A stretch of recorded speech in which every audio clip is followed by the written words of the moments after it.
Assalamu alaikum students, hope you would be fine. Stanford School System Grade 8 Subject English. Topic has Muhammad sallallahu alaihi wasallam justice. Students, hope you would have done your homework given in the previous lesson. Okay students, we had learned about justice, that how our Holy Prophet Muhammad sallallahu alaihi wasallam maintained justice with his enemies. We also learned that we should be just with everyone in life. We should treat the people with justice and on merit. Students, justice can play an important role in society. If we treat the people justly, there will be peace in the society and rights of people will not be violated. Okay students, come to the lesson, line number 19 on page 3. The Holy Quran instructs the Muslim to maintain justice even when dealing with their enemies. Holy Quran हिदायत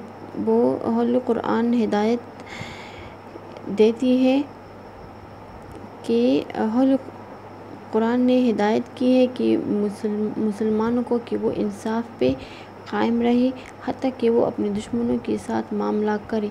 यानी अगर उनका मामला दुश्मनों के साथ हो तो कुरान शरीफ उनको हिदायत की है कि वो इंसाफ से रहे।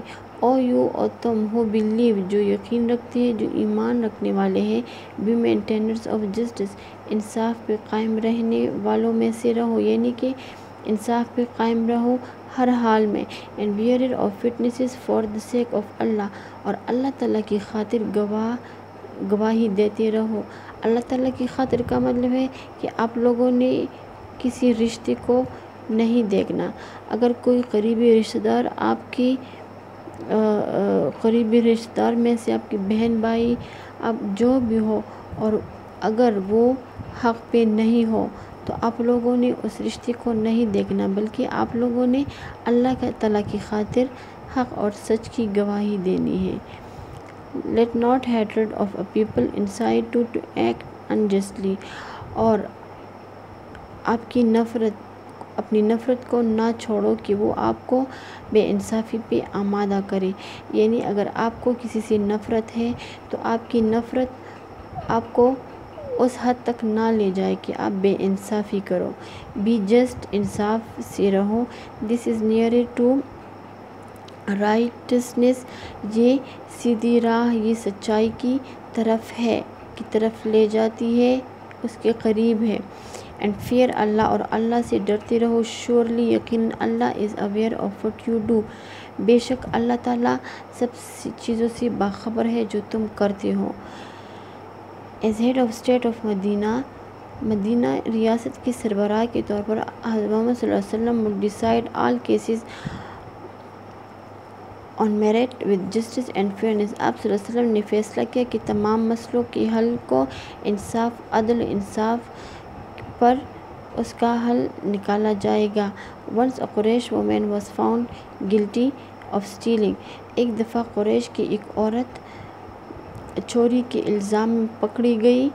सम people wanted to save her, कुछ लोग चाहते थे कि उसको बचाए फ्रॉम पनिशमेंट, सज़ा से, इन ऑर्डर टू प्रोटेक्ट, इसलिए कि वो लोग बचाना चाहते थे the honour of the family of Quraish की इज़्ज़त को।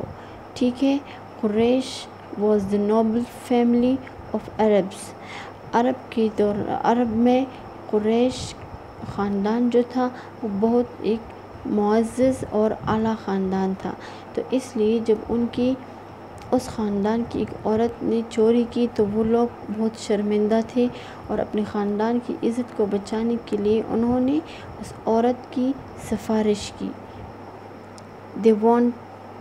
They wanted to hush up the whole affair, वो चाहते थे कि तमाम पूरे मामले को रफ़ा दफ़ा यानी खामोश कराए। They asked हज़रत उसामा बिन ज़ैद who was very dear to the रसूल सल्लल्लाहु अलैहि वसल्लम, उन्होंने हज़रत उसामा बिन ज़ैद से कहा जो आप सल्लल्लाहु अलैहि वसल्लम के बहुत करीब थे, टू इंटरसेड ऑन हर बिहाफ, कि उस औरत مدد کی سفارش کرے۔ حضرت محمد صلی اللہ علیہ وسلم became very angry۔ آپ صلی اللہ علیہ وسلم بہت غصہ ہوئے اور کہا بنی اسرائیل was ruined because of this، کہ بنی اسرائیل جو تھے وہ اس لیے تباہ ہوئے۔ they applied law to the poor and forgave the rich، وہ غریب پہ قانون کی پابندی کراتے تھے and امیروں کو معاف کر دیتے۔ بنی اسرائیل حضرت موسیٰ علیہ السلام کی قوم تھی۔ during a sermon، ایک خطبہ کے دوران an ansari seeing some men، ایک انصاری نے کچھ آدمیوں کو دیکھا from the tribe بنو، کس قبیلے سے ان کا تعلق تھا؟ بنو تھالبہ، یعنی بنو تھالبہ سے ان کا تعلق تھا ان آدمیوں کا۔ stood up and pointed towards them and said، who stood up؟ Ansari, Ansari جو تھا وہ کھڑا ہوا اور اس نے اشارہ کیا اس آدمیوں کی طرف اور کہا او میسنجر آف اللہ، او اللہ کے پیغمبر، their ancestor killed a member of our family، ان کے آباء و اجداد یعنی کہ ان کے باپ دادا نے ہمارے خاندان کے ایک آدمی کو مارا تھا۔ we appeal، ہم درخواست کرتے ہیں to you، آپ کو to get one of them hanged in exchange of that، کہ ان کے بدلے میں ان میں سے ایک آدمی کو پھانسی پہ لٹکایا جائے۔